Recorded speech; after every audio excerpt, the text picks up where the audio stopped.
नमस्कार, मैं हूं दिवाकर राजपूत। स्वागत करता हूं आप सभी का हमारे खास कार्यक्रम चुनावी कटघरा में, जिसमें सवाल होते हैं जनता के यानी कि आपके, और कटघरे में होते हैं आपके अपने क्षेत्रीय प्रतिनिधि। इसी सिलसिले में आज हमारी टीम पहुंच गई है राजगढ़ विधानसभा मध्य प्रदेश, जहां आज हमारी बातचीत होने वाली है बापू सिंह तनवर जी से। बापू सिंह तनवर जी, सबसे पहले तो आपको हमारी टीम की ओर से बहुत बहुत बधाई, हार्दिक शुभकामनाएं। आपको एक बार फिर से प्रत्याशी बनाया गया कांग्रेस का। साथ ही साथ स्वागत है आपका हमारे खास कार्यक्रम में। आपका भी बहुत बहुत धन्यवाद कि आप इतना दूर से समय निकाल के यहाँ आए, माँ जालपा की नगरी में आए। माँ जालपा जी के ज़रूर अवश्य आप दर्शन करें, हमारी सिद्धपीठ है, और माँ जालपा का आशीर्वाद से ही ये पुनः सेवा करने का मुझे दायित्व मिला है, तो पुनः मुझे उम्मीदवार बनाया है। और माता रानी की पूजा करते करते वहीं लिस्ट में नाम आया, तो माता जी का आशीर्वाद है। और ये सब सभी मेरे प्रिय मतदाता भाई और सभी कार्यकर्ता साथियों के पिछले बार स्नेह और प्यार और उनके आशीर्वाद की वजह से हमारे शीर्ष नेतृत्व ने, आदरणीय राजा साहब दिग्विजय सिंह साहब, हमारे आदरणीय पूर्व मुख्यमंत्री जी कमलनाथ जी साहब, इन सभी बड़े शीर्ष नेतृत्व ने जो विश्वास जताया है, मुझे उम्मीदवार बनाया है। और निश्चित रूप से मैं उनका बहुत बहुत आभारी हूँ और धन्यवाद देता हूँ मेरे तरफ से और मेरी क्षेत्र की जनता की तरफ से। पिछले बार के चुनाव में राजगढ़ के जनता की ओर से आपको बहुत प्यार मिला, लगभग 31,000 वोटों से आपने जीत प्राप्त की थी। क्या लगता है इस बार अंतर और बढ़ने वाला है या फिर कांटे की टक्कर देखने को मिलेगी राजगढ़ विधानसभा? देखिए, राजगढ़ विधानसभा की क्षेत्र की जनता और मेरे मतदाता भाई, मेरे कार्यकर्ता मुझसे अथाह प्रेम करते हैं। इतना उन्होंने आशीर्वाद उस समय भी दिया और आज भी मुझे अगर उम्मीदवार बनाया है तो मेरे मतदाता भाई और मेरे कार्यकर्ताओं के आशीर्वाद के कारण, उनके प्रेम के कारण, उनके लगाव के कारण ही मुझे उम्मीदवार बनाया। नहीं तो जो सर्वे रिपोर्ट जाती उसका तो कार्यकर्ता ही रिपोर्ट भेजते, क्षेत्र की जनता रिपोर्ट देती, फीडबैक देती। जो रिपोर्ट कार्ड बना है तो निश्चित रूप से जब उन्होंने इतना अच्छा रिपोर्ट कार्ड दिया तो उतने ही अच्छे मतों से वो जीत भी दिलाएंगे। और मेरा जीत नहीं है, ये मेरे कार्यकर्ताओं का टिकट है। चुनाव वो लड़ रहे हैं और निश्चित रूप से मेरे कार्यकर्ताओं की जीत होगी, और कार्यकर्ताओं की जीत होगी तो मेरी कांग्रेस पार्टी की जीत होगी, और मेरी पार्टी की जीत होगी तो मेरी पार्टी की सरकार बनेगी, और सरकार बनेगी तो हम जनता का काम करेंगे। जो भी कांग्रेस पार्टी ने वचन पत्र दिए और इसके पूर्व भी जो अनुभव है आपका 15 महीने का, वो की तुलना आप इस भारतीय जनता पार्टी की 18 साल की सरकार से कर लीजिए, और 15 महीने भारी है। भाजपा के डबल इंजन की सरकार और विकास के वादों के आगे आपके पास क्या उपलब्धियां हैं बताने के लिए जनता को? देखिए, डबल इंजन तो फेल हो गया। इंजन में है ना वो जम गया, कार्बन धुआं जम गया और जाम हो चुका है, वो ब्लैक लिस्ट हो चुका है। जनता ने उसको ब्लैक लिस्ट घोषित कर दिया है। ये जनता ने सोचा डबल इंजन की सरकार अच्छा काम करेगी, लेकिन डबल इंजन की सरकार ने इस मध्य प्रदेश को बर्बाद कर दिया, मध्य प्रदेश की जनता को कर्जवान बना दिया। आज पूरे मध्य प्रदेश में, इस देश के अंदर सबसे ज़्यादा अगर कर्जवान है तो मध्य प्रदेश का आम आदमी है। एक एक व्यक्ति पर 53,000 का कर्जा, 4 लाख करोड़ से ऊपर का कर्जा कर दिया। और मध्य प्रदेश में ऐसा कोई काम नहीं किया शिवराज सिंह जी ने 18 साल में जिससे जनता को, नौजवानों को रोजगार मिल सका। ये मध्य प्रदेश देश का हृदय स्थल है। आज इसमें 18 साल में इस प्रदेश को बर्बाद कर दिया। आज नौजवान भटक रहा, हर चीज़ में तो घोटाला है।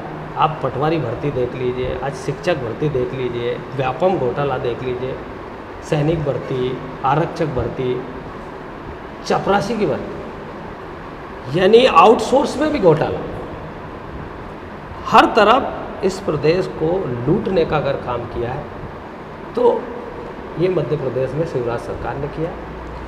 और आपको ये भी पता है कि जब कांग्रेस की सरकार आई थी और माफियों के खिलाफ एक अभियान चला था, शुद्ध के लिए युद्ध, जिन लोगों ने 15 साल में जो गोरख धंधे किए थे, जनता का से ज़मीनों पे कब्जा किया, धन लूटा, अवैध कारोबार चलाया, उस पर कार्रवाइयाँ चल रही थी, तो उससे घबरा करके, क्योंकि शिवराज सिंह जी का बहुत बड़ा घोटाला व्यापा हुआ, डंपर कांड, जब फांसी का फंदा उन तक पहुंच रहा था, उन्होंने कहा फांसी लग जाएगी तो फिर क्या करेंगे।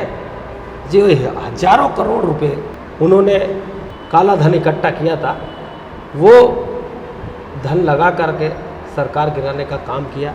जो सरकार जनता की चुनी हुई सरकार थी, किसानों के लिए काम कर रही थी, गरीबों के लिए काम कर रही थी, गौ माता के लिए काम कर रही थी, उस सरकार को नोट के दम पे विधायकों की मंडी लगा करके उस सरकार को गिराया। वो पाप अब इस आम चुनाव में फूटने जा रहा। उसी का कारण है कि आज आप देखिए पूरे मध्य प्रदेश में हर कोने में कांग्रेस की लहर है। आप कहीं ना कहीं भारतीय जनता पार्टी पे घोटालों का आरोप लगा रहे हैं, लेकिन अगर बात की जाए आपकी पार्टी की, तो कहीं ना कहीं घोटालों के साथ नाम तो जुड़ा रहा है कांग्रेस पार्टी का भी, चाहे वो 2G घोटाला हो, कॉमनवेल्थ घोटाला हो, एक बात बोफोर्स घोटाला हो। एक पे भी प्रमाण सिद्ध हुआ, एक पे कार्रवाई हुई, और यहाँ तो महाकाल घोटाला कर दिया। महाकाल जी को नहीं छोड़ा इन लोगों ने, और उस पर कई लोगों पे कार्रवाई हुई। जांच में स्पष्ट जाहिर है कि महाकाल में महाघोटाला किया गया। स्पष्ट प्रमाण है, थोड़ी सी हवा चलती है और मूर्तियां उड़ जाए, गिर जाए, ये इससे बड़ा प्रमाण पूरे विश्व में नहीं होगा। पूरे विश्व में आप देखिए, जहाँ देश के प्रधानमंत्री आके और उसका महालोक और पूरे विश्व में दिखाया जाए, और उसके चंद दिनों के बाद महालोक की मूर्तियां उड़ जाए, ये स्पष्ट प्रमाण है। ये भगवान ने सर्टिफाइड कॉपी दे दिए जनता को कि इन्होंने घोटाला किया है, ये महाघोटाला किया। इससे बड़ा प्रमाण तो नहीं है ना। भगवान से बड़ा कोई होता है क्या? परमपिता परमात्मा भोलेनाथ, उनको ही ठग लिया, उनके सगे नहीं हुए तो ये किसी के नहीं हो सकते। भाजपा कहीं ना कहीं नरेंद्र मोदी के चेहरे को आगे रखकर चुनाव लड़ने का प्रयास कर रही है। क्या लगता है, नरेंद्र मोदी की लोकप्रियता आपके चुनावी क्षेत्र में चुनौती साबित हो सकती है आपके लिए? आपको पता नहीं होगा, 2018 में नरेंद्र मोदी जी जो मोहनपुरा कुंडालिया बांध कांग्रेस ने स्वीकृत कराए थे, उसका उद्घाटन करने के लिए राजगढ़ विधानसभा में या आम सभा करने आए थे मोहनपुरा बांध पर। और नतीजा क्या हुआ? तो यहाँ ये जनता सब जानती है, मोदी जी ने इस देश को बर्बाद कर दिया। हर चीज़ झूठ, उनसे बड़ा अकड़बाज नेता कोई विश्व में नहीं होगा। अहंकार, आप देखिए उनने जो बातें की थी, आप पुराने इतिहास देख लीजिए कि बहनों और भाइयों, पेट्रोल 30 में चाहिए, गैस की सिलेंडर 300 में चाहिए, 2 करोड़ नौजवानों को रोजगार चाहिए कि नहीं चाहिए? जनता कहती थी चाहिए। बेचारे 15-15 लाख के झांसे में आ गए। और आज क्या हुआ? किसी को मिला? महंगाई कहाँ पहुँच गई? 300 की टंकी पहुँच गई है ना 1200, पेट्रोल 100 से पार। तो मोदी जी की सबसे खाद्य पदार्थ दुनिया भर की जो महंगाई है, 4 गुना महंगाई बढ़ चुकी है। दवाई देख लीजिए, सब चीज़ों पे महंगाई देख लीजिए, एक आम आदमी महंगाई से परेशान है। भाजपा के तमाम नेता की ओर से आपके पार्टी पे परिवारवाद की राजनीति का आरोप लगता रहता है। सब झूठ है। परिवारवाद की राजनीति कांग्रेस करती नहीं है। कांग्रेस पार्टी सच्ची भावना, निष्ठा और ईमानदारी से और नियत साफ रख के जनता की सेवा करने का काम करती है। इसमें ये कोई तर्क नहीं होता। राजगढ़ का लोकल मुद्दा क्या है इस बार आम जनता, आम लोग किस मुद्दों को ध्यान में रखते हुए अपना मत देने वाले हैं? देखिए, राजगढ़ विकास के पक्षधर है। राजगढ़ में विकास की बहुत कुछ संभावनाएं हैं और हमने बहुत कुछ काम किया है। जैसे आप देख लीजिए,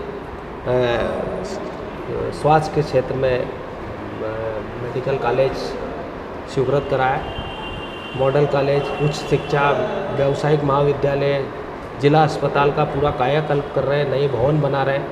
हमने 300 से 500 बेड कराया, उसको उन्नयनीकरण कर रहे हैं। तो क्षेत्र में कई सड़कें, बांध, बहुत सारे निर्माण कार्य हमने कराए और वो विकास राजगढ़ में परिवर्तन दिख रहा है।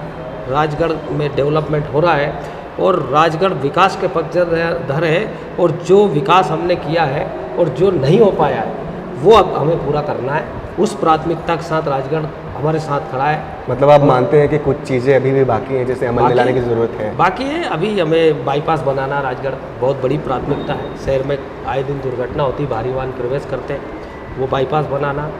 हमारा छोटा पुल है उसको बड़ा बनाना, हमें लॉ कॉलेज का भवन बनाना, हमें कृषि महाविद्यालय खुलवाना, हमें उद्योग लगवाना ताकि लोगों को रोजगार मिले, हमें खुजनेर में महाविद्यालय खुलवाना, और भी ऐसे कई मार्ग है, सड़कें हैं वो जो हमारी प्राथमिकता में, उनको बनाने का हम काम करेंगे। आप तो इतने सारे उपलब्धियों को गिनाने का काम कर रहे हैं, वहीं राजगढ़ की जनता वो ये आरोप लगाती है कि जिस गति से विकास होनी चाहिए थी राजगढ़ में, वो उस गति से हो नहीं पाई है। आपको पता नहीं होगा, जिस गति से काम शुरू हुआ था उसमें ब्रेक लगाने का काम किसने किया? भाजपा ने। सरकार गिरा के ब्रेक लगाने का काम किसने किया? अरे अगर सरकार नहीं गिरती तो राजगढ़ में उद्योग भी लगता और राजगढ़ का पूरा नक्शा बदल देते।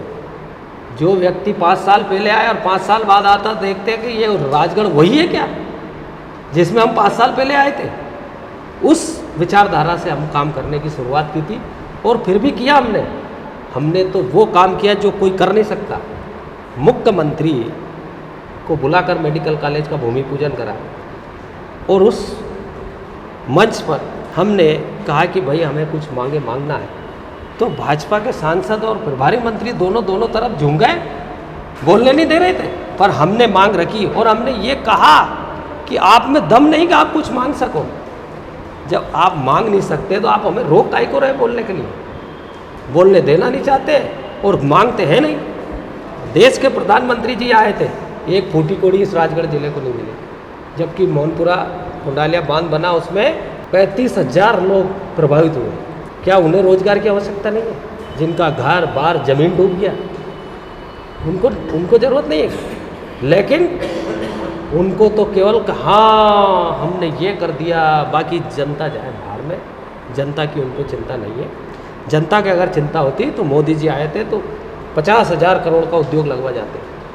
और उसके बाद अभी राजनाथ सिंह जी आए थे अभी मेरे चुनाव के पहले, तो राजनाथ सिंह जी के पास भी मैं गया विधायक के नाते कि आप ये तो आपसे कुछ मांगेंगे नहीं, डरते हैं, पर मैं मांग रहा हूँ आपसे कि आज हमारे यहाँ उद्योग लगवाइए, एक सैनिक स्कूल दीजिए, जो बच्चे फौज में जाएंगे, ट्रेनिंग लेंगे तो देश की सेवा करेंगे। लेकिन वो मैं ठहरा विपक्ष का विधायक, सत्ता पक्ष के लोग तो बोल नहीं रहे, इसलिए वो सौगात नहीं मिल पाई। लेकिन सरकार आएगी, निश्चित रूप से हम करवाएंगे। चूँकि भारतीय जनता पार्टी के तमाम नेता हाँ। कहीं ना कहीं मोदी जी के कार्यशैली को आगे रखने का प्रयास करते हैं, क्या लगता है केंद्रीय मुद्दे मोदी- या केंद्रीय योजनाएं कितना प्रभावी कोई होने वाली हैं? मुद्दा नहीं और कोई चेहरा अब चलने वाला नहीं है। जनता सब समझ चुकी है, जनता पूरी तरह से जान चुकी है। जनता बर्बाद हो गई इनके बातों में आके, अब बातों में आने वाली नहीं है। अब इस चुनाव के बाद और स्पष्ट हो जाएगा। 2024 भी कांग्रेस के पक्ष में जा रहा है। हाँ, आपने 2024 की बात हाँ। की है, तो चंद महीनों बाद कहने की लोकसभा का चुनाव भी आने वाला है। हाँ। वहीं आपकी पार्टी यानी कि कांग्रेस इंडिया नामक गठबंधन का हिस्सा है, तो क्या हम मान के चले कि आज कांग्रेस इतना कमज़ोर हो चुका है, इतना मजबूर हो चुका है कि उसे इंडिया जैसे गठबंधन का सहारा लेना पड़ रहा है? कमज़ोर नहीं है, कांग्रेस पार्टी का इस देश के अंदर एक एक गांव में कांग्रेस के कार्यकर्ता है, एक एक गांव। कांग्रेस कहीं कमज़ोर नहीं है। ये एक देश की व्यवस्था है जो गठबंधन करके सभी लोगों का सहयोग, सबका साथ, सबका विकास, उस भावना से काम करने का ये दायित्व तो सबको सौंपा जाता है, उस हिसाब से काम किया जाता है। आप जिसे गठबंधन कह रहे हैं, भाजपा उसे ठगबंधन का नाम देती है, इससे क्या अरे कहेंगे? ये तो पूरे देश को ठग लिया। आप देख नहीं रहे, चंद ठगों ने पूरे देश को लूट लिया। और जो कांग्रेस ने बनाने में 70 साल लग गए थे, एक एक एम्पायर खड़ा किया था, सरकारी संस्थान बनाए थे, आपका BSNL हुआ है, आपके बैंकिंग है, आपका एयरपोर्ट है, आपका बस स्टैंड है। हमारे यहाँ तो बस स्टैंड तक बिक गए। जो सरकारी संस्थान थे उसको बेच के और प्राइवेट अडानी अंबानी जी को सौंपते जा रहे हैं।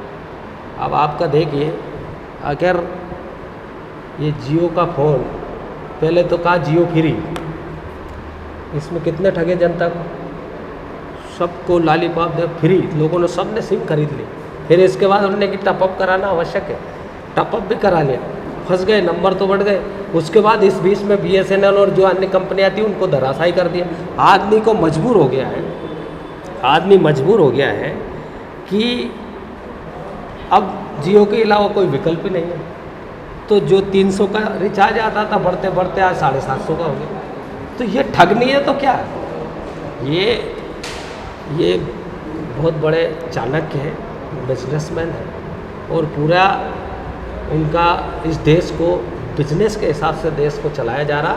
देश की जनता इनकी मुंह की तरफ देख रही है कि ये हमारे लिए क्या करने वाले, लेकिन कर कुछ नहीं। विपक्ष का प्रधानमंत्री का चेहरा कौन होने वाला है? अब ये हमारी पार्टी, हमारा गठबंधन ये सब तय करे। मेरे को तो राजगढ़ विधानसभा की बात करिए, आप राष्ट्रीय स्तर में हमारे बड़े नेता हैं उनसे बात करिए। चंद दिनों बाद मध्य प्रदेश का चुनाव भी होने वाला है। ऐसे में तमाम पार्टियां एवं नेता अलग अलग मुद्दों के साथ, अलग अलग वादों के साथ चुनाव में जा रहे हैं। ऐसे में आपके अपने संकल्प एवं वादे क्या होने वाले हैं?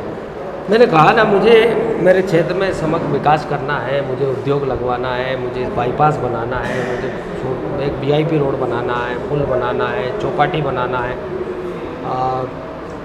नदी का सौंदर्यीकरण करना है, शहर का सौंदर्यीकरण करना है, प्लांटेशन लगवाना है और कई सड़कें जो बच गई है वो सड़कें बनवाना।